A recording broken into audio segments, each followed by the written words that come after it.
For over 35 years, Dr. Ken Dychtwald has been recognized as the foremost visionary and original thinker regarding the lifestyle, financial, healthcare, and marketing implications of the longevity revolution.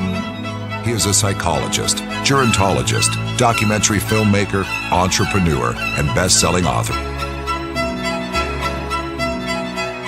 Dr. Dychtwald has shared his vision in live presentations to over 2 million people. His strikingly accurate predictions have been regularly featured in leading media worldwide. Dr. Dychtwald has also been a highly valued advisor to many of our nation's top political and social leaders. As America ages, every aspect of our society will be touched. However, it is the face of retirement that will undergo the greatest transformation. Ladies and gentlemen, Dr. Ken Dychtwald. Well, hi, everyone. It's so good to be with you, and I feel honored to be a part of this important meeting at this very strange but critical time in history. So, as you've just heard, I've had sort of an odd and interesting career. I've now spent, it's actually 48 years trying to figure out what happens as more and more of us grow older, live longer. What happens to our medical system? How is it going to be reshaped to meet the needs of an aging population? What about media and the marketplace? How will they need to be tuned in better to a new generation of 60 and 80 and 90-year-olds? And when are we old? And I've also become captivated by the ways in which demography and medicine and sociology all influence each other. So what I'm going to ask you to do during this next little block of time is take all the things you currently think about the future of medicine and health and aging and longevity and park them and allow me to share with you a slightly different version of this story, and then we'll see where we come out at the end.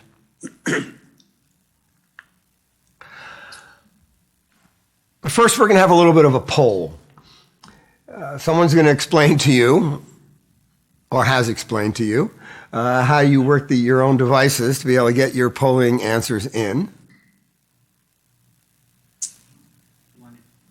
So what I'd like for you to think about is, would you like to live to 100? And I'm not asking you what your pharmaceutical leadership says. I'm asking you personally, would you like to live to 100?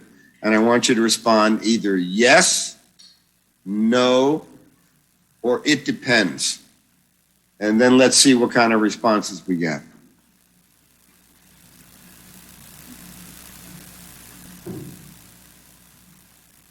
Huh. Well, they're floating in, but great reaction. The biggest response, of course, is, well, it depends. And 35% of people are saying yes. A little under 20% of people saying absolutely not, but half of the response is it depends. And we're now going to switch to a follow-up question. And let me see if we can pull that question up. And the question is, if you answered no or it depends, why? And I want you to, the choices are, I was suffering with terrible health. I had cognitive illness like Alzheimer's. I became a burden on my family. I no longer had purpose in my life. I had terrible health. I think I said that, or I was impoverished. All right, so everybody's voting. Keep the votes coming.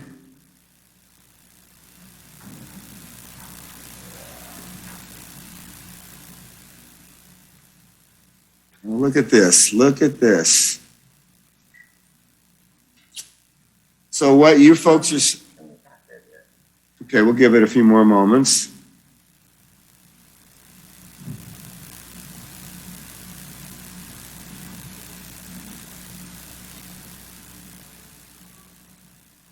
Yeah, I think we're pretty clear on where we come out here. I'll tell you a brief little anecdote about this. So before COVID, when I'd be in front of various audiences, just to kind of warm up an audience, I'd want to see where people stood on this question. So I'd ask, how many would like to live to 100? And usually about 80% of the hands go up. And then if I'd say, no matter what, about 80% of the hands go down. And then I'd say, why not? And what you're seeing here is what people say. Well, I wouldn't want to live to 100 if I had terrible health, or I wouldn't want to live to 100 if I had Alzheimer's disease, and I wouldn't want to live to 100 if I was a burden on my family. So that's the territory in which we work. Do we want to live long lives without health? And people say no. Oh, there's where we come in. Look at that, 50% I was suffering with terrible health. But let me give you a little weird anecdote from my life. I was brought in by the National Governors Association to do a private briefing, a 4-hour briefing, with the Secretaries of Health and Human Services of every state in the United States, including regions that we controlled like Guam. So I had about 55 people in the room. They were all doctors. And keep in mind, if you're the Secretary of Health and Human Services within a state, that a big chunk of your attention focuses on people who are poor, and a big chunk of your attention focuses on people who are old. And a lot of those old people have got cognitive loss, or they're really having a miserable time with their health. But that's just part of what you see. That's the piece of the aging puzzle that you focus on. So I hadn't given it that much thought, but I turned to that group and I said, hey, how many would like to live to 100? And not one hand went up.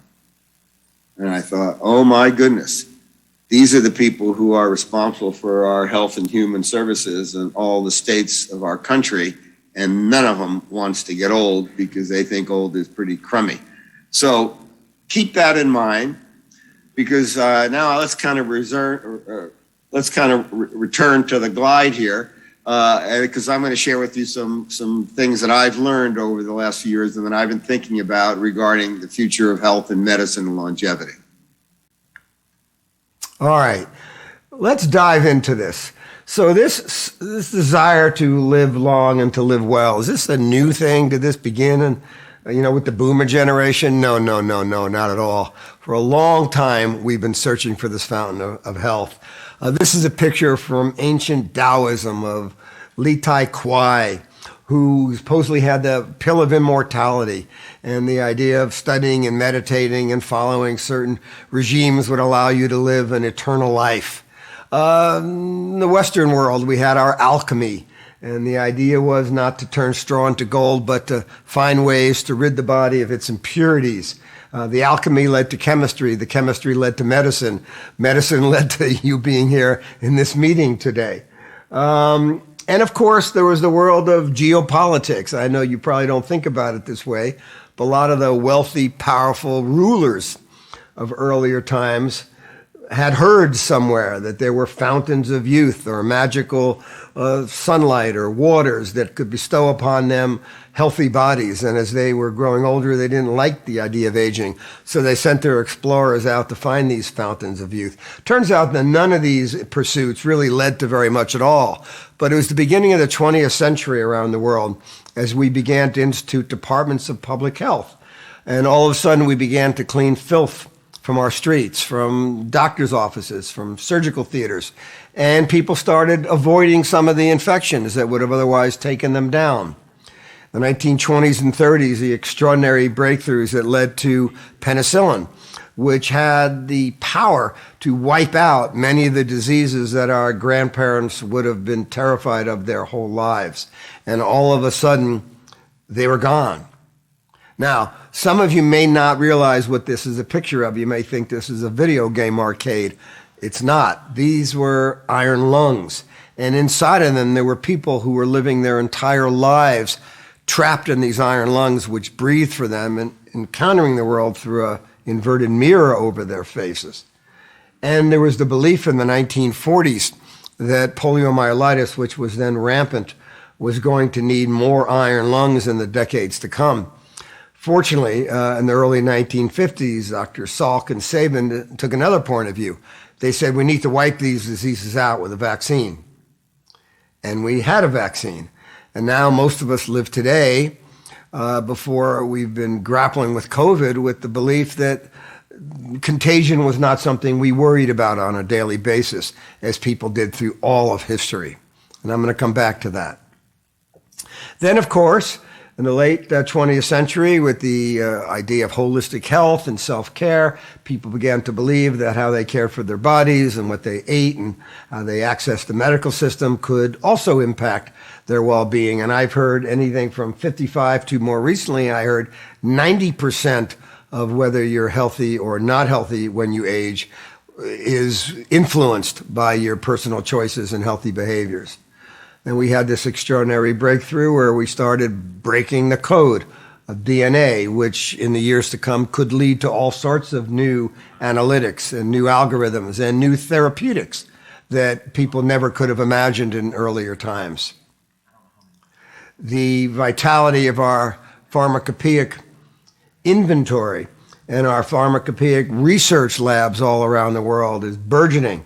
So what might we see coming at us in the years to come? Then, of course, in these last several years, this horrific and terrifying mutagenic virus, coronavirus, which has altered life on Earth and has also altered the speed with which people expect to see breakthroughs and cures and treatments and vaccines. Compared to a few years ago, people thought it was 5, 10, 20 years. I mean, look how long it took for there to be pharmaceutical cocktails for people with HIV, decades. Now people think it ought to be within 6 months. A whole new set of expectations has emerged. Now, as a result, particularly of the breakthroughs in the 20th century, we've seen a lift in the average life expectancy, quite dramatic, to about 78 and a half. By the way, in the United States, it had hit 79, and then it backtracked a bit during COVID. But the expectation is that it will continue to rise once again. Now, key point here is that we didn't used to live very long lives. We might talk about aging and longevity, but not a lot of people experienced it. You know, back in the 1800s, couples didn't say, gee, honey, what do you like to do in retirement? Because you weren't going to live that long. And we didn't really need a medical system that focused on the diseases of elderly people because most deaths were from acute infectious diseases that took people down young. Now, I thought you'd find this captivating. We live in an era where everybody thinks that what people want to be is young, that that's the in thing. But let me take you back to colonial America. And by the way, I know we got friends on this session from all over the world. This was like this all over the world. There was the belief centuries ago that older people had the power. They had the wisdom. They were selected by God because there wasn't germ theories of disease to live longer. And so what do you see in this painting? People were wearing white wigs. They either dyed their hair white or powdered their hair to look old because it was considered in to be old. I was in Nairobi before COVID, and I was visiting the Maasai tribe, and older men and women there are called elders. Young people in that tribe like to be referred to as junior elders because they can't wait to become an elder.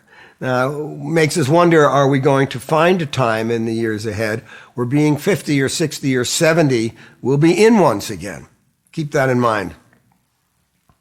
Let me back this up and unravel it for more than 1,000 years. Here's a portrait of life expectancy at birth over the past 100,000 years.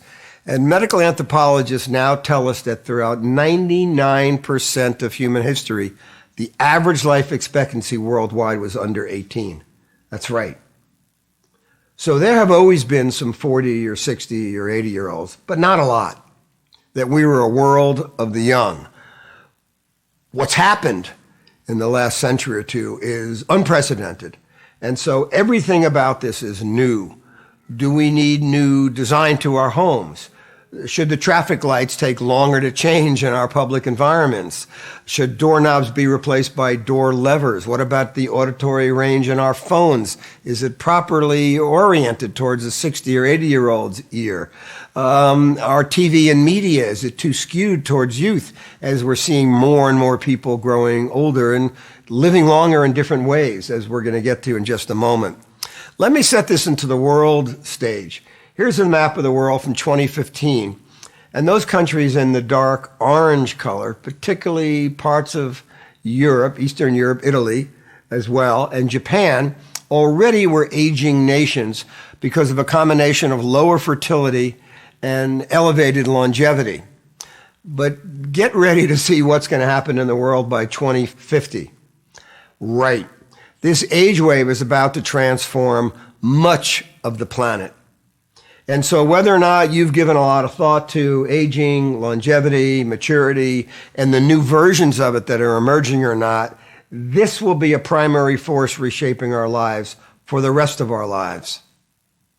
In fact, 2/3 of all the people who've ever lived past 65 in the entire history of the world are alive today. Now, another interesting point.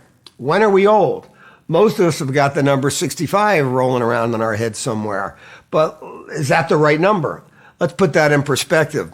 65 was first identified in the 1880s by Baron Otto von Bismarck as a pointer of old age, as a marker of old age when he was crafting Europe's first pension plan. But keep in mind that the average life expectancy in Europe and the Americas during that decade was only 45. So it'd be a little bit like giving people their old age pensions today beginning at around 98.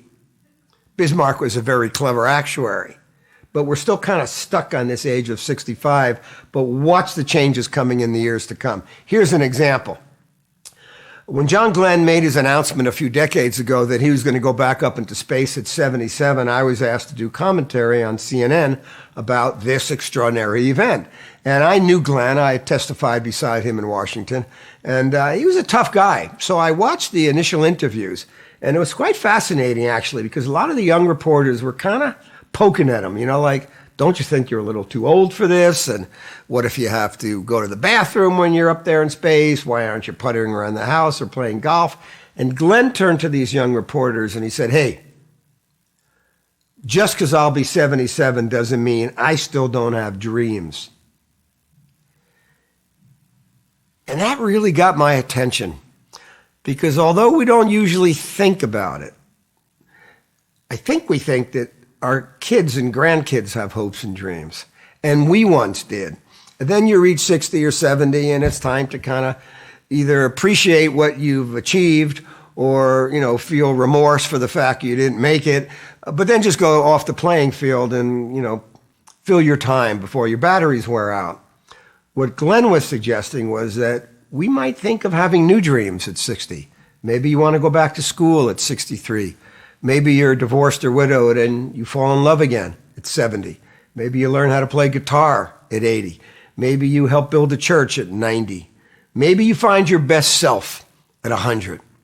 Now, I know that sounds fanciful, but we're about to live in an era that we've never encountered before. Let me give you another example. A couple of years ago, I was reading about this gal, Shelley Keeling, who took up marathon running in her 60s.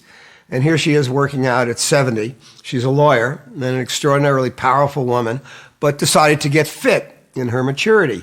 In fact, she was having such a good time getting fit, she turned her mom on to working out as well. By the way, her mom was 106 at the time. Now, on top of what I've just described to you, which is this longevity revolution, there's another force at play. It's not the same, but they converge. And that is that the baby boom we've heard so much about is becoming an age wave. Let me unpack this one a little bit. We had a very unusual circumstance during the Depression and World War II, which was that it was a time of great fear, and the birth rates hit an all-time low. Then the boys came home, and 92% of all women who could have children did, and averaged just under 4 kids each. And so that created a baby boom, 10,000 kids a day, 4 million a year for 18 years. But it wasn't just a baby boom. And by the way, it gave birth to pediatric medicine as we know it. There was almost no pediatric medicine present before the boomers came along. Then it went wild with their arrival. But it also gave birth to industries. If you were in the modern baby food business in the early 40s, you weren't doing very well. But then these modern moms decided that they had a lot to do and they didn't want to have to prepare food all the time. And boom, into that step, these baby formulas and all these kids, and it took off. Keep that in mind, by the way, because those kids now are turning 65 at the rate of 10,000 a day, 4 million a year, 18 years of that.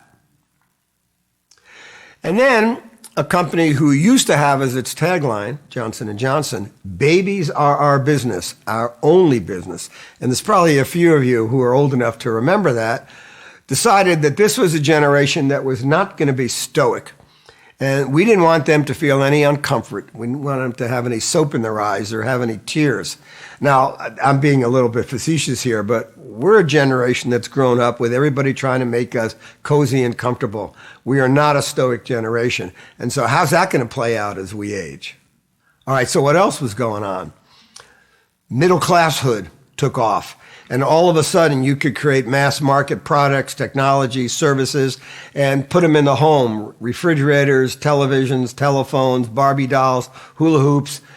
That mass generation created mass markets.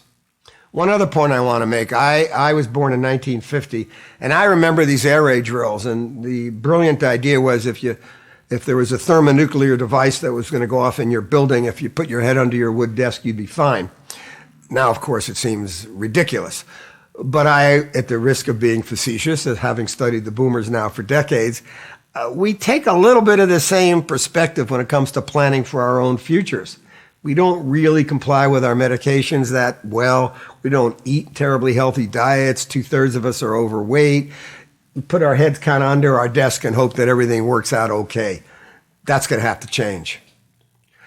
A major difference between this generation and previous generations, and frankly, one that I don't think gets full attention, is the women of the boomer generation.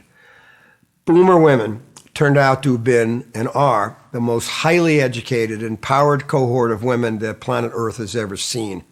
And they came along and not only wanted to be moms and good daughters and wives or partners, but also raise children, but also pursue careers, which changed the workforce and changed global economies.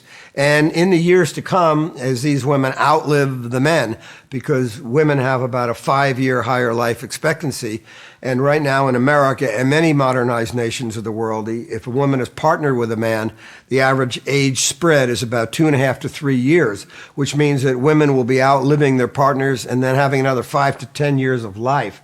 So get ready for the feminizing of the world with older, powerful, educated, don't fool with me women. Another point we have to appreciate about these women is that they started the modern wellness movement. You know, we like to think that it was Andrew Weil or my friend Dean Ornish or other innovators, but honestly, it was the Boston Women's Health Collective with this book, Our Bodies, Ourselves, and a movement emerged where women at first and then men decided they wanted to know more about their bodies and have more control over their relationship with their doctors, their relationship with their insurers, their relationship with science. That will not go away. That will double down in the years to come.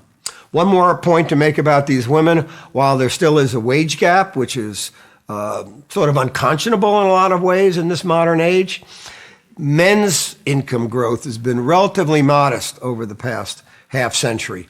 Women's has been profound. But I want to focus not for a moment on income growth, but influence growth. I deal a lot with the media and marketing communities, and they think everybody wants to be young and everybody wants to look like and feel like a 25-year-old. Hey, guess what? There's a lot of women today in politics, in business, in families, in communities who are proud of who they are and proud of their lives and proud of their ages. And you don't want to mess with them and tell them that you don't respect them for who they are. So one of the, if we back away, points to learn is that this generation, they sort of transform every stage of life through which they migrate. You know, when I was a kid, the Leave It to Beaver family was popular. Ricky Nelson and the Nelson family was popular. And then the boomers, when it was their turn to think about family and culture, they just sort of hippied out and changed things around and then changed them around again and again. You know, we went from one version of Ozzy to another version of Ozzy. Boomers didn't just buy groceries, they transformed the way we eat. And if you go to the average supermarket or today, all the magazines are not just about, you know, kind of popular people, but they're about inflammatory diets and Dr. Oz and how to live well and how to, you know, make use of your healthcare access. What else? They didn't just go to work, they transformed the workforce. They didn't just read books, they transformed information.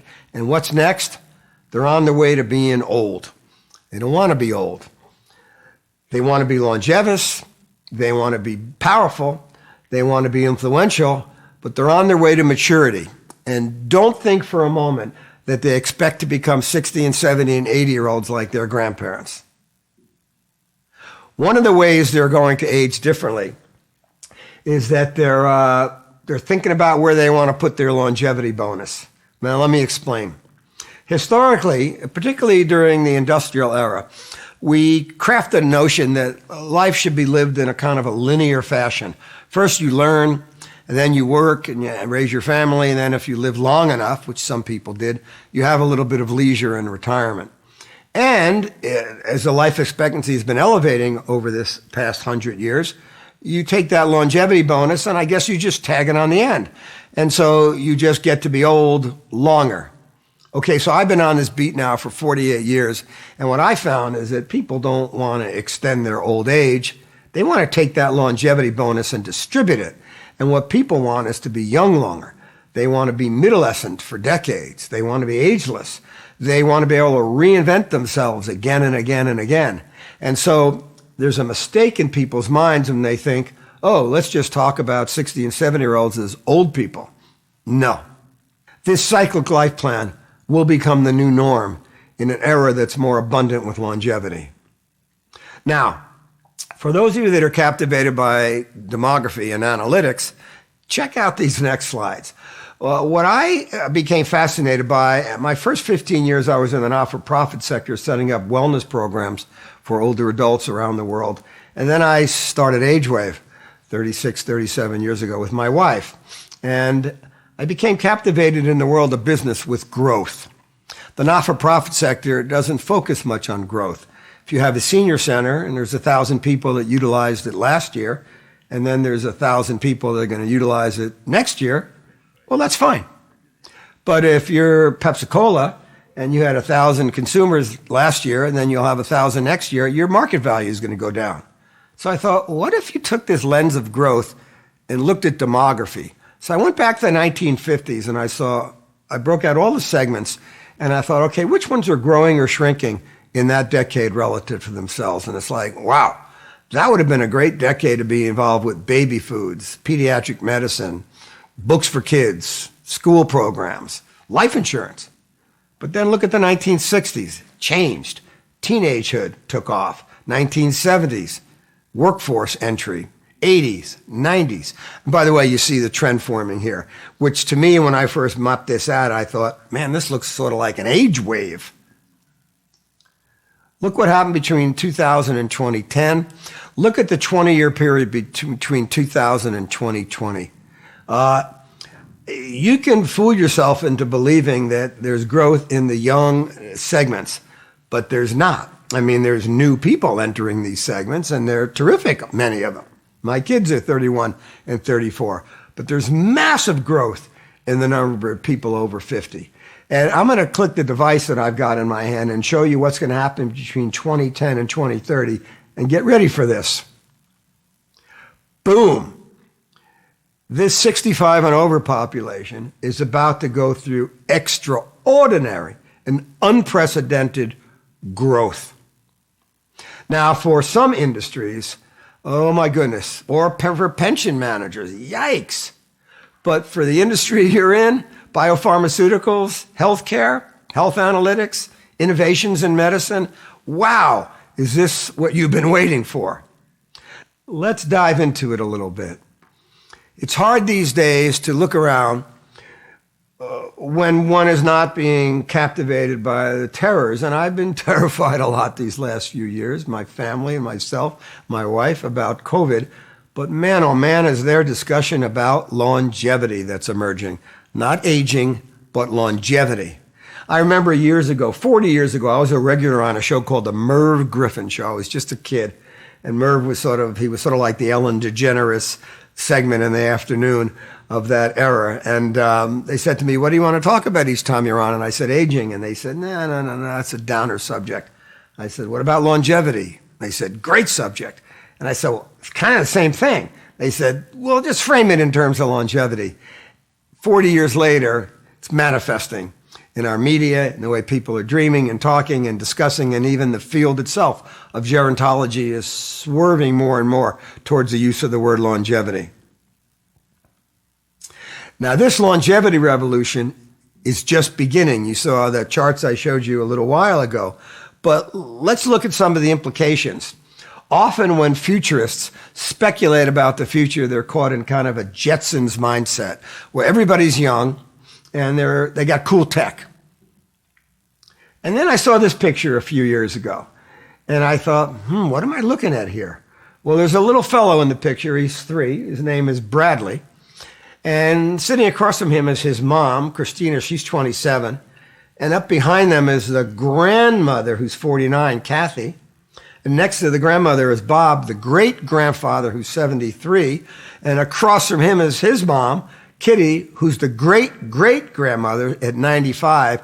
And to the left in the blue dress is Sarah Knaus, the 118-year-old great-great-great-grandmother.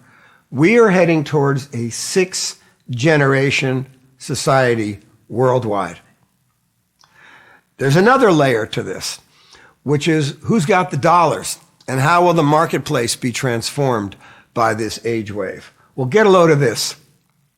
People over 50 who only represent about 20% of the targets in modern media, marketing, and advertising make up about 44% of the adult population in the world. But in the United States specifically, and there's similar numbers around the world, 76% of total net worth. And this is altered during COVID. They own more of the total net worth than they did before COVID. And that's partly because young people have gotten the wind kicked out of them and have lost their financial footing.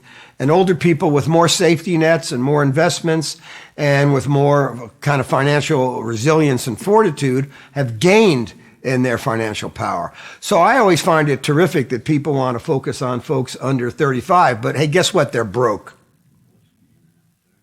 And in healthcare, they are disproportionate buyers. So 44% of the adult population, but only 35% of the total population. But check this out with me.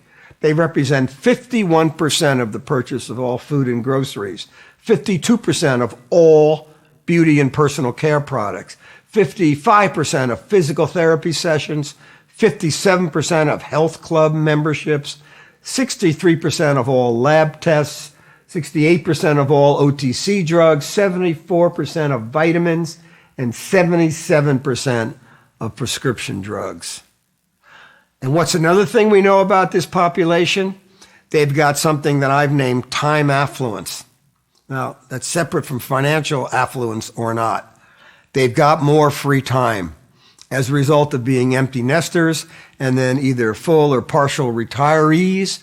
All of a sudden, there's 2.5 trillion hours in the United States alone of free time that the boomers are going to have over the next 20 years. Worldwide, it closes in on 25 trillion hours of free time.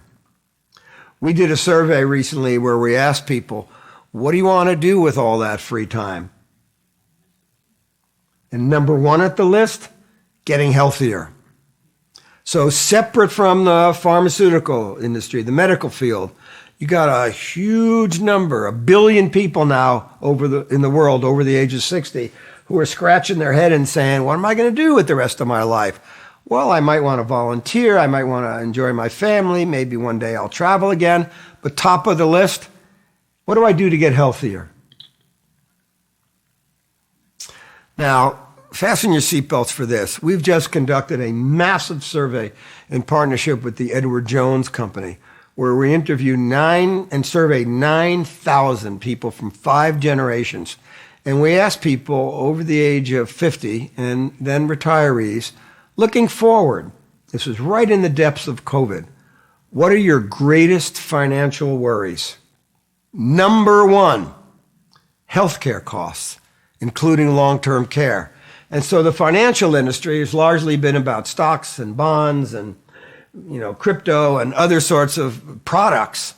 What's going on in retirees' minds? They've begun to realize during COVID, whoa, long-term care is not really covered by Medicare? Or what if mom lives to be 90 but doesn't have the resources? Will I need to support her? How much is it going to cost me if I'm sick in my later years? Now, we also ask the same question of pre-retirees. Get ready for this. Even more so, pre-retirees have had a wake-up call during COVID where they've begun to realize just how expensive sickness can be for either you or a loved one. And that's storming up as kind of a motivation that's going to drive the next several decades. And I'm going to show you a few ways that you might wish to capitalize on in just a few moments. The way I think about this is that we've got to do a far better job of matching our health spans to our lifespans. Now, I'm going to share this with you in a Greek fable. We don't use fables enough. So this is a fable of the goddess. She's a goddess. She's immortal. Her name is Eos. She's the goddess of the dawn. And as fate would have it, she falls in love with a mortal warrior named Tithonus, who as a mortal man has only got a certain number of years to live. So she wishes she could live with him and love him forever. And she goes to her father Zeus and asks for one favor. What's that? Please grant Tithonus immortality. Let him live forever. And Zeus says, are you sure that's what you want? Yes. And as she's leaving Zeus's chamber, she realized she forgot to ask for health. And so as the fable goes, with each decade that passes, Tithonus got older and sicker, and his organs rot, and his bones crumble, and his brain becomes demented, but he can never die. That's not exactly what we've created, but it's a little bit of what we've created with our modern healthcare system, and I'm going to hammer on my home country, United States, for a moment. This is just a sampling of various countries around the world with their life expectancy. By the way, let's take China, for example. My son has been living in China most of the last decade. He's 31. Back in 1950, as recently as 1950, the life expectancy in China was only 35 years on average. It's now almost the same as the United States. So what China never really contended with was a huge number of older people. And by the way, when they instituted the one-child policy, all of a sudden you've got a demographic pyramid that used to have lots of young people and a few elders reversing with a, relatively speaking, smaller number of young people who are going to have to support a massive number of older people. But let's look at the U.S. We're only middling with regard to longevity, even though we spend more money on healthcare than any country in the world. In fact, there are 33 countries in the world that live longer than we do. But I want to call your attention to this, the fact that we have a very unimpressive health span. Now, even if we're living 70 and a half years on average, to spend 12 and a half of those years in a state of illness, disease, debilitation, suffering is both very costly and very unappealing. Back to the early poll or the discussion we've had about, would you like to live to 100? Most people say, well, not if I've got dementia or not if I'm falling apart. I'd like to be able to live a long life if I can have my health too. We know from studying aging that there are changes that happen, which are very opportunistic for the biopharmaceutical sector. There are circulatory problems that are more likely, arthritis of the joints, varicosity of the veins, orthopedic impairments, and I could just really kind of ruin your whole week by letting you see all the different areas that I've studied and that are more likely to occur as we age. And different than the acute infectious diseases that predominated a century ago, many of today's, and I realize COVID is back to that era with acute infectious diseases, but generally speaking, the conditions that people grapple with today are chronic and degenerative. So as we have more and more older people, there are more and more conditions that they grapple with. What people would really love is a healthy longevity where they had no disease. Now think about what it might take to bring that about. Now I'm going to share with you some of my views. And then this is clearly the kinds of things you'll be thinking about and talking about for the rest of your lives in this field, because this is a huge global desire and demand and economic reality. So for me, from where I sit, if I really oversimplify, there's a few different directions on the path to healthy longevity. What's one of them? First, we really need medical excellence. We don't have medical excellence pertaining to aging and geriatrics. Very few places in the world, particularly not in the United States. I had a discussion with Dr. John Rowe, who at 31, when he was 31, he's 77 now, he created the first geriatric medicine department in the United States at Harvard. And what Jack told me in an interview I did with him, that less than 1% of the health professionals in America have got the necessary competencies to deal with an increasingly aging nation. Less than 1%. In fact, if you look at the United States, we've got 126 medical schools. There's only 16 full departments in geriatrics. And 90% of all the doctors and nurses and pharmacists who will have graduated in the last couple of 3 years will not have taken one elective in geriatric medicine.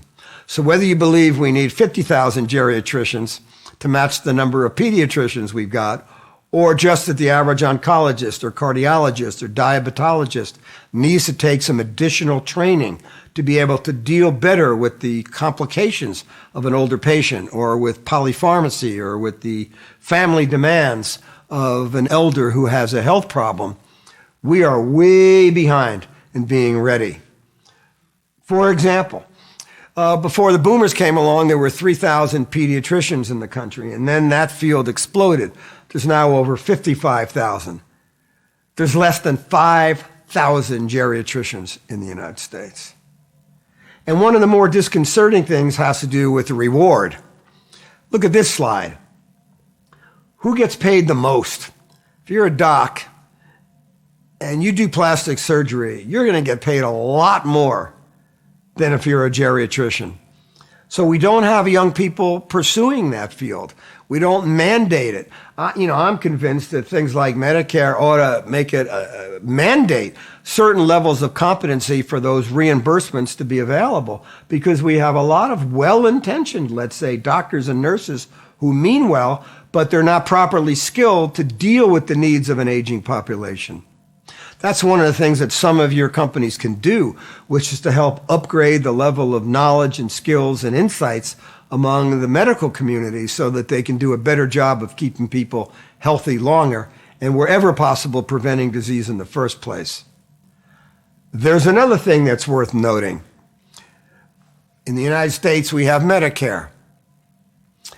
Here's a document that I receive each month. Now, I was born in 1950, so I'm 71, and I'm a reasonably clever guy. I've written 18 books. I'm kind of Mr. Age Wave. My bill on the upper left, it says, "This is your Medicare premium bill." Then on the upper right, it said, "This is not a bill." Now, excuse me, but I don't understand that.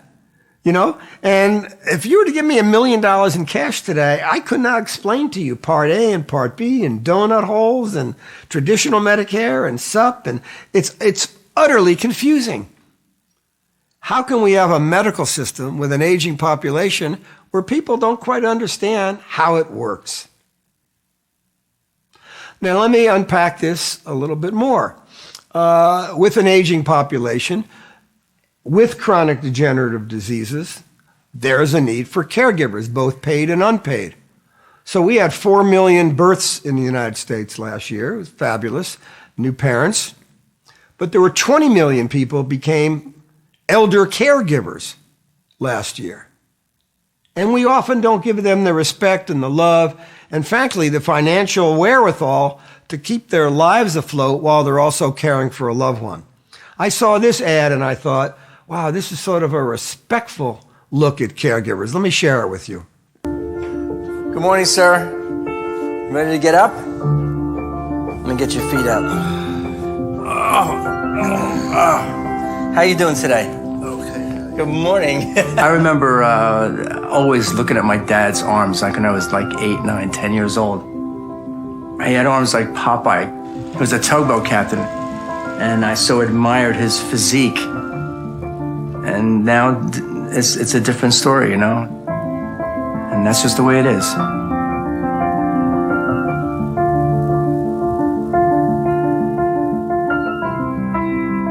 So my dad had a stroke, and now he can't get around, he can't walk, and he needs me to help him out. And my son Luke and I have been doing it.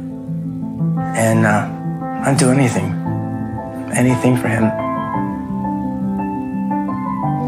I can give you a really good mohawk. You look like a punk rocker. There's a definite role reversal that happens. I have to wake him up in the morning and take care of him and groom him and shave him and shower him. It's actually an honor to do that for your father, because he did it for me when I was a kid. You know, it takes me like a half an hour to shave my father because I have to be so careful. Tell me what that is. Okay, I will. Oh, there we go. Okay, good. I love that face. Hi. I'm one of the lucky ones. A lot of my friends my age did not have their dads, and I still have my dad. He always says to me, he looks up at me after I pour love on him for the whole day, and he says, "I don't know what I did to deserve you." And I say, "Dad, I got you. I got you, Dad."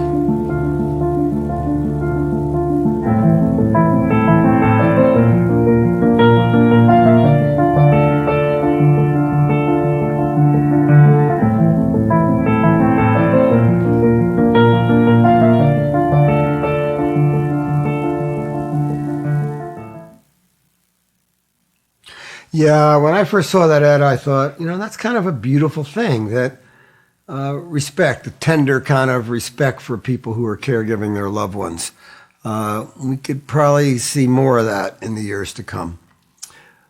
What about beyond medical competencies? What about wellness and self-care? What are the possibilities for health and well-being in our later years? Recently Betty White passed away at 99. And I did a bunch of interviews about that, and it was like, wow, she was pretty cool. She leaned into her age. She wasn't trying to be a young person. She was full on her age and loved it. And she brought a vitality and a spark to her age. And I think role models like that change our point of view. And that made me think about something that happened in the 20th century. It was believed that humans could never run faster than, they couldn't break a 4-minute mile. Humans just didn't have the capacity to run that fast. And then a young British medical student, Roger Bannister, broke the 4-minute mile, and it stunned scientists. But within months, everybody in the world started running faster. And within years, thousands of people were breaking 4-minute miles. And so when we see fit or healthy older people at 60 or 90 or 99, it changes all of our expectations and demands as to what we want from our bodies in terms of going the distance with health. Here's an example that I thought you'd find fun.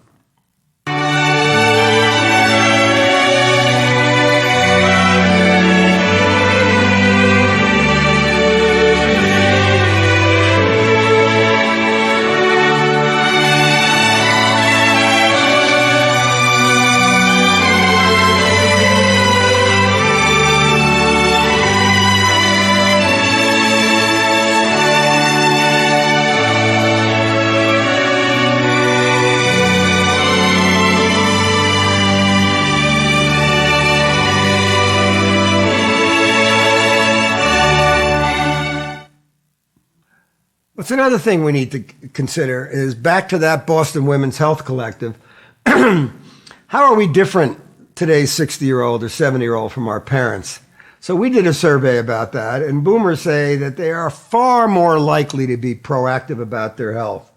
Now, that doesn't always, it's not always a good thing, if people are thinking that they're their own doctor or taking stuff that they heard about or going for cryotherapy and aren't quite sure why, or consuming supplements that might be interacting with their medications. That proactivity can possibly lead to problems, but that's going to be happening more and more and more.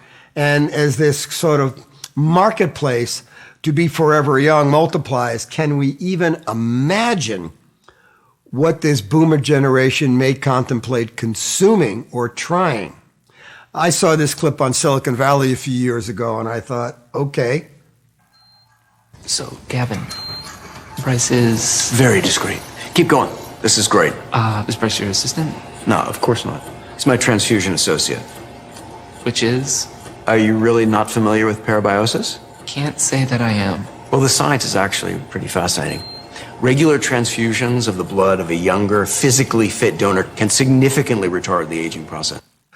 Yeah, so when I heard that Peter Thiel, who's one of the guys that created PayPal, is investing in these infusion clinics, and he's doing this himself, I thought, is that one guy going to be doing that, or is this going to become a thing? And by the way, this idea that, if you're wealthy enough to make your own rocket ship, maybe you're going to be wealthy enough, go back to that search for the fountain of youth, the Jeff Bezos of the world, and Larry Ellison's and Elon Musk's. Are they going to follow the rules in terms of what's possible with regard to their health and longevity? I don't know. I know a lot of these people, and they're already breaking the rules. And that could create a backlash. So a few years ago, I saw Philadelphia Magazine, this cover story, "Dear baby boomers, just die already." So this idea of longevity or immortality among this generation, I think is a up for discussion topic. So what else in terms of wellness and longevity? Social engagement, often not talked about at medical meetings, but those of us out in the field realize that isolation could be as devastating as a couple of packs of cigarettes, and real roles in communities and in life can help people stay healthier, take better care of themselves. And so one of the questions is it youthfulness that people are seeking or usefulness? And I'm willing to suggest both. But I think we need to realize the importance of having folks be more useful as they age. Right before COVID, I spoke at a conference, and the other speaker was Harrison Ford. And he talked about environmental activism, and he said, we got to get all the young people on the planet planting trees to save the environment, and everybody cheered. And as it turns out, I had a meeting with him afterward, and after I kind of fawned on him a little bit, I've loved your movies and Raiders of the Lost Ark and, this and that and the other thing.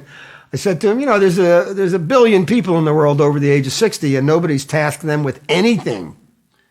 Why don't you get our elders planting trees? And he says, gee, Ken, I never thought of that. I think most of us haven't thought about it. And by the way, what would the meta message be to have elders making contributions, planting trees in whose shade they might not actually sit? Maybe we need more of that if we're going to be a long-lived world. Here's a little clip I want to show you of a program that began in Brazil in partnership with a group of retirees in a community in Chicago. I hope you enjoy this. Hello. Melissa. Hi, Dick. Can you hear me? Yes, I can. Can you hear me? How are you today? I'm good. How are you? It's the first time that I'm talking with someone from another country. I'm very excited to be doing this. I look like I'm only 25, but I'm 88. I'm living with my old brother. He has 23 years. Do you know, instead of saying he has 23 years, you could say he is 23 years old. I tried to go to Lollapalooza that we have next week, I think, in Brazil, but my mom didn't let me. You got a good mom. Good morning, dear Julia. Good morning to you. This is your dad? That's me and my wife when we were young. Oh, you were good looking when you were young. And you're still good looking. If you could just dream and have whatever you want, what do you think you would like to be doing? I see myself in a big family, with a beautiful wife. I want to thank you for this change of experience, You are incredible. Obrigado. You are my new granddaughter, and I love you. I love you too. And if you were here, I would give you a big hug. Oh yeah, let's hug. Oh. Bye. Bye.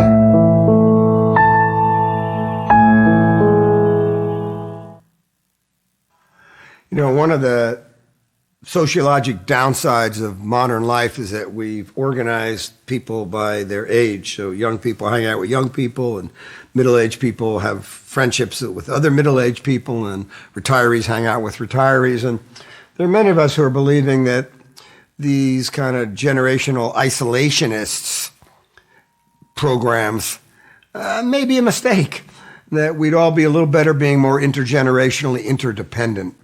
We'd all feel better. And we know from studies that young people, and some fabulous studies at Yale and Harvard, young people actually stay healthier, more mentally healthy, and live longer if there are older people who care for them and care about them. And George Gallant at Harvard has also proven that older people stay healthier longer and more vital and more modern if they're concerned for the well-being of young people, not only their family members, but community members. Okay, what else?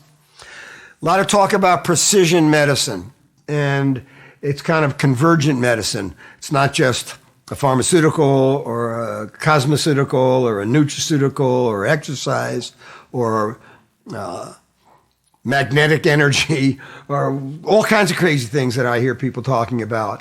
But somehow the ability to bring the right tools to bear for the right need at the right time. Let me give you an example. We've all become quite familiar with Waze, or Google Maps, whichever one we use. And it's quite astonishing, really, the idea that you can plot where you want to go, and in real time, this technology will unleash its algorithms so as to get you there in the most efficient way, in the shortest amount of time, with the least effort, considering everything is changing all the time and always replotting.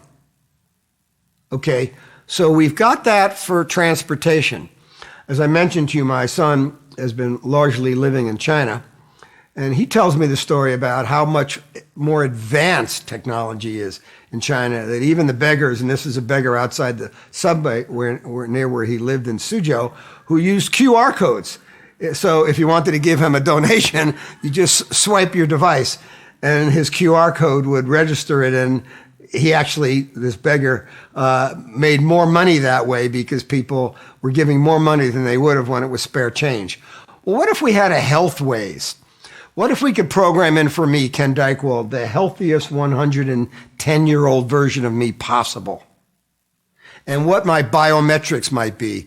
And I don't mean the same 8 or 9 biometrics that my childhood doctor might have utilized, my blood pressure and pulse and temperature and such, but maybe 500 biometrics. And then unleash the algorithms so that each day and each year of my life, I could be guided to what I ought to eat and what medicines I ought to be taking and what exercises I ought to be doing and when I should see which doctor in order to get me closest to that outcome. Of course, the world of science and technology is going to be unleashed, both because there's a marketplace, and I live in Northern California, and we've all been influenced by Gordon Moore. It's kind of like the unspoken religion, Moore's Law, that once you take something from the bio world to the techno world, it can become susceptible to this exponential growth. Every 18 months, twice as powerful at half the cost. What if the science becomes increasingly exponential, maybe not this month or this year, but in the years to come? Some examples. I've been speaking at various geroscience conferences around the world, and man, oh man, is there a lot of discussion about metformin as not only being a medication for people who are diabetic or pre-diabetic, but also as an anti-aging drug. And I've heard talk of 2 to 3 to 5 other pharmaceuticals that have been used for other things over the decades and have a certain safety track record that may very well impact the meta-aging process. Are we going to see anti-aging or longevity medications in the years to come?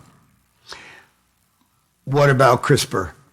It's been a few decades now since we've unlocked basic coding of DNA, but most of us haven't really seen the results yet. But they're on their way into the marketplace as people begin to imagine having their genetic code rewritten or recrafted or restructured in order to avert diseases, in order to create healthier people. You remember we talked earlier, I showed you the picture of the iron lungs and then talked about Salk and Sabin eliminating polio. Could we imagine using CRISPR to eliminate cancer, to eliminate Alzheimer's, to stop it? Now you might say, oh, this guy's lost his mind. That's never going to happen. But wait a minute. The future is still emerging. Could happen. Let me give you another example of something that I've become captivated by that may not be on scale with CRISPR or the pharmaceutical category, but maybe you've heard about focused ultrasound. They refer to themselves as the most powerful sound you'll never hear, but it could conceivably save your life. Now, what is focused ultrasound? Well, at its core, it's piggybacking on MRI technology to aim specifically in targeted sound waves, which can triangulate to particular cells and destroy them, leaving the adjacent tissue healthy and intact. By the way, if this were true, if this could be utilized, if this was a technology of the future, it would render surgery obsolete. But there's another dimension to focused ultrasound that perhaps you've heard of or maybe you haven't. Lipid microbubbles, 1/10 the size of a blood cell. And by the way, therefore, also able to cross the blood-brain barrier for those of you who are interested in cognitive health. Well, if microbubbles are infused into the body, and they could have a payload in them, the payload could be your pharmaceutical, or genes, or growth factors. And then the ultrasound could release that payload in very specific regions. You'd have a precise delivery of pharmaceuticals where they're needed without impacting or toxifying the rest of the body. Let me give you an example. And this is not a fabricated, it's an actual example. By the way, there are now 59 manufacturers of focused ultrasound technology, and it's becoming increasingly accepted in countries around the world as an alternative to chemotherapy, radiation, or surgery. So here's a gentleman with essential tremor. This is the way he would write and fill out diagrams. This is a portrait of his brain. This is the same gentleman after his focused ultrasound therapeutics.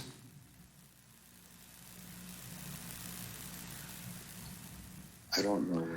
So let's do another poll.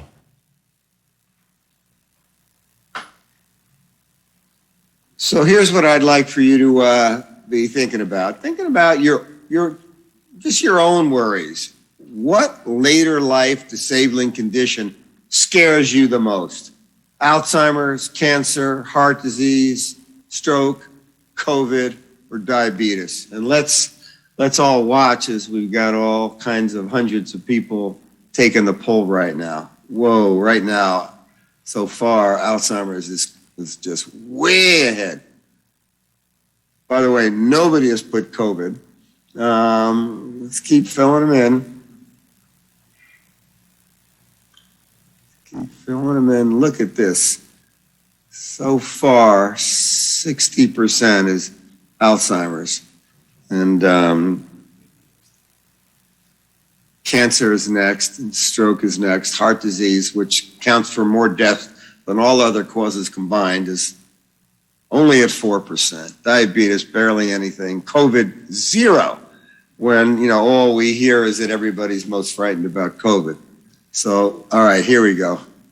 There's the final. Look at that, 61%. Alzheimer's disease and dementia.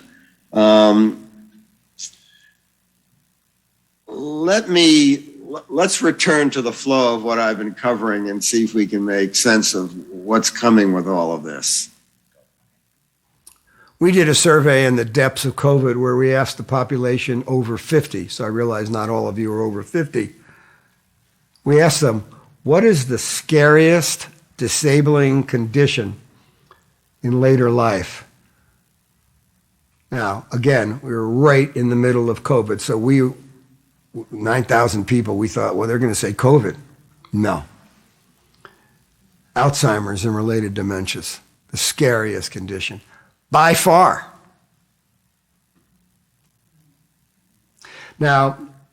you probably know that if we had a population of young people, then our medical system would need to be expert at childbirth and on-the-job accidents and the kind of trauma that young people grapple with.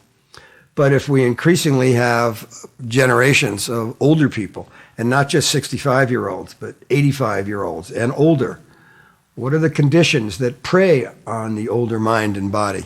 And you probably know that over the age of 85 worldwide, the Alzheimer's rate is 1 in 3. Some people say it's actually 1 in 2 because some of the dementia is already cooking before it's manifesting as symptoms.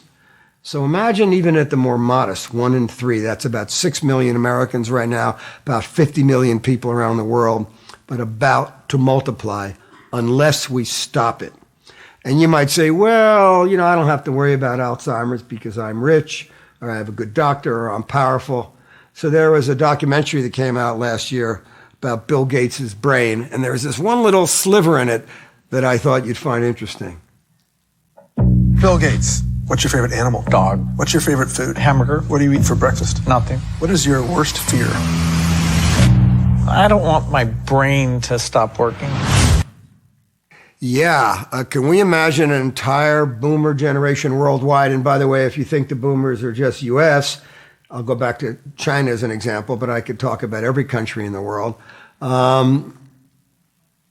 We had 76 million babies born in the U.S., and that was kind of a big deal. There were 440 million baby boomers in China. So dementia could become the sinkhole of the 21st century. And yes, I know we need to be focused on eliminating COVID. I get it.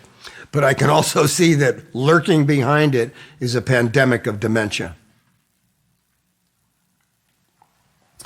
Let's take a look at the U.S. Where are our priorities?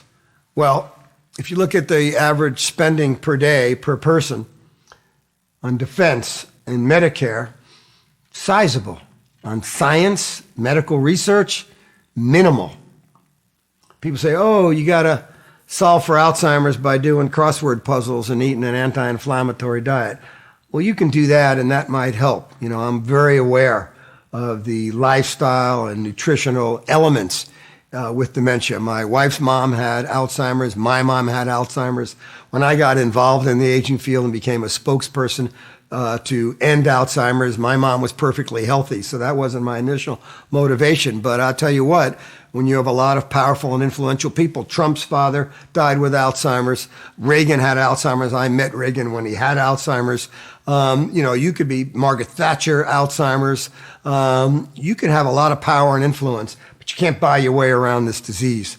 We need medical science to be substantially upgraded, multiplied, not just for Alzheimer's, but for all the diseases of aging, so we can match health span to lifespan. And while we're at it, as we're imagining this new model of matching health span to lifespan, I'd also say that we ought to do our best to match our brain span to our lifespan, because you know what? I have met people, my mom, lots of people who had a good life and had a lot to share and a lot to contribute. But if their brain starts to get eaten up by this disease, it doesn't affect everyone. So it's not aging per se, but it's a disease or a cluster of diseases that prey on the aging brain. That could eat up family wealth. It could eat up dignity. It could ruin people's lives. And it could, again, as I've said, be the sinkhole of the 21st century. And at the end of the day, we're probably going to have to wonder, what could 80 look like? And so here's a couple of examples. There's a gentleman who was 80 when this picture was taken. As you can see, he won various medals as a younger man in various activities. And you might say, well, yeah, it looks pretty good for 80. Well, this fellow was 80 when this picture was taken. And perhaps we ought to be doing a better job of studying the science of healthy longevity so we can figure out how do we get to be healthy and fit in our later years. Now, years ago, I had the good fortune of having a wonderful woman named Karen Bertami, who is now on your senior team and helps put on this program. And There was a video I used to use in the days that Karen was a part of AgeWave, and I thought I would show it to you again. Many of you probably haven't seen this. It's Nike having some fun with aging.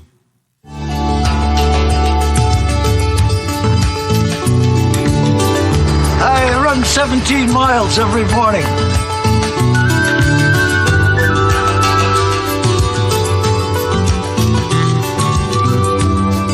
People ask me how I keep my teeth from chattering in the wintertime. I leave them in my locker.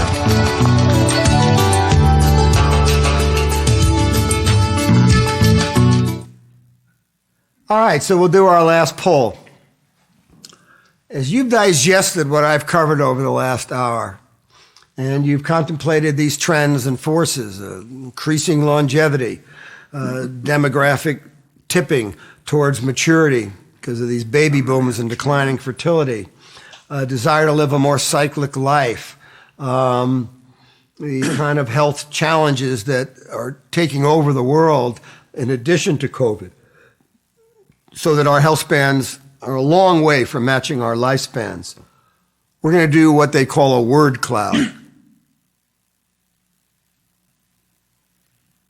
So this is not actually going to be a word cloud. We're going to do a word chat. Now, we're trying all sorts of crazy things here today in this Zoom universe, but what I want you guys to do is to go to your chat, and I want everybody to think, okay, you've just heard me talk for an hour, hour and a quarter about all kinds of problems, all kinds of opportunities, new technology, the aging of the world's population, the longevity revolution. If I were to say to you, what one word reflects what this all makes you think, write that word into the chat column, please. And we'll watch. Proactive, scared, health, exercise. Keep going. Don't worry about what other people are saying. Possibilities, proactive, longevity, opportunity, stay healthy, wellness, management, engagement, action, effort, wellness, dignity, opportunity, discovery, well-being, motion, scared, preparation, activate, learning, fabulous. Keep them coming. Wellness is showing up a lot, isn't it? Duty, care, challenge, opportunity again, health, self-reflection, stay healthy, motivate. Oh, somebody cheated, gave 2 words. All right, that's okay. Intentional, health span. You guys are great. Keep them coming. Got another few seconds. Focus. Friends. Eye-opening. Thank you. Scary. Care. Movement. Innovation. Yes, yes, yes. Wellness. Okay, I'm going to count down just a couple more seconds. We're all watching these. Wow. Yeah, I feel wow too. Proactive. The word proactive has shown up quite a lot. Alarmism. Well, let me say a couple of things before we close up this session. Oh, there's more coming in, but a couple of more. Untapped resource. Care. Forever. Wow. Thank you for participating, everyone. So let me close out with a few comments. There have been a few notes written to me about, hey, where can people get these data, these charts, these graphs and such? And at the risk of being cheesy, and I hate when authors do this, so I a little hate myself for doing this, but I waited 10 years before my 17th book, and there were 70,000 hours of teamwork put into it by sociologists, doctors, nurses, medical experts, financial planners. And there is a book called What Retirees Want, a holistic view of life's third age. By the way, all of my earnings in this book are being donated to the not-for-profit American Society on Aging, which is the largest professional association of people who work in the field of aging. So this is not about me making money, but it's got all the data, all the charts, and can be found on Amazon or anywhere books are sold. But if you'd like to be able to become a little more fluent in not only the medical issues, but the issues pertaining to housing and family and technology and travel and leisure and marketing and advertising, that was the intent of this book. Let me say this in gathering myself for the closing, that we are at a very interesting moment in time for your industry, that a lot of people living longer and longer and longer, but they're not living longer healthy. That's back to that Eos and Tithonus story. Yikes, that's not what anybody wants. That's not what you said you wanted in the poll we did. It's not what people living next door to you. They want to be healthy for their longevity. And not only that, but I attend more and more of these so-called geroscience meetings, and people are talking about that folks who might be living to 150 or 200, some of them are alive today, that a lot of the young people today will be beneficiaries of breakthroughs in the coming decades. But we don't want to have long lives where we're ill. And in this poll, in your poll, even more than our national poll, you folks are pretty sophisticated. You don't want to grow old without brain health. You don't want to go old not knowing who you are, being a burden on your family, having cognitive impairment.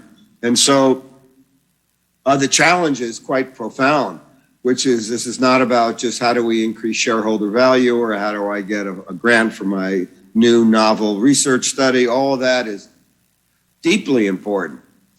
But the big picture is we are barreling towards a situation where we are going to become a longevous world. But the question is, will we have health or will we have disease and suffering for decades, which could be the sinkhole of the 21st century? So let me thank all of my friends at CAS. Wish all of you the best. These are challenging times, but hopefully we'll come out of this smarter, better, and with improvements in our medical and pharmaceutical capabilities. So hopefully that there's something I've said in this last hour and a quarter that has been of use to you or that you'll think about some more. But I want to thank you for allowing me to be part of your meeting, and for you and your family, stay healthy and stay safe. All the best.